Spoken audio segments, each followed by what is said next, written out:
ఒక జీవుడు పడుకుంటున్నాడు, అతని కలలో మగవాళ్ళు వచ్చారు, ఆడవాళ్ళు వచ్చారు, చెట్లు వచ్చాయి, పుట్టలు వచ్చాయి, కుక్కలు వచ్చాయి, నక్కలు వచ్చాయి, 100 రకాలు వచ్చాయి. ఇవన్నీ ఈ రూపాలన్నీ ఎవరివి? ఈ పడుకున్న జీవుడే ధరించాడు. పొద్దున్నే లేచి ఎవరింటికైనా వెళ్ళి నువ్వు నా కల్లోకి వచ్చావంటే ఆ మాట మగవాళ్ళతో అంటే ఒక ప్రమాదం, ఆడవాళ్ళతో అంటే 2 ప్రమాదాలు. వాళ్ళ ఆయన వస్తాడు, నీ కల్లోకి మా ఆవిడ ఎందుకు వచ్చిందని. ఎందుకు వస్తారండి? వాళ్ళ ఇంట్లో వాళ్ళు ఉన్నారు, మన కల్లోకి కానీ వచ్చారు. నేను సాయంత్రం 4-5 మధ్యలో ఒక ఆవిడ నాకు ఫోన్ చేసి నాకు మీరు కల్లోకి వచ్చారండి. నయ్యం మా ఆవిడ ఇక్కడ లేదు కాబట్టి సరిపోయిందన్న.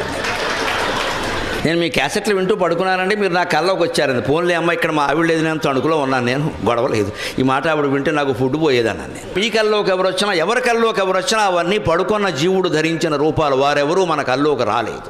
అందుకే కళల ఫలితాల గురించి ఆలోచించడం మూర్ఖత్వం, వెంటనే వదిలేయాలి. కళలు ఫలితాలను పుస్తకాలు రాయకూడదు, అవి మనం చదవకూడదు. తెల్లరకట్టు వస్తే ఓ ఫలితం, రాత్రి వస్తే ఓ ఫలితం, శుక్రవారం వస్తే, ఇవన్నీ గుడ్డి నమ్మకాలే.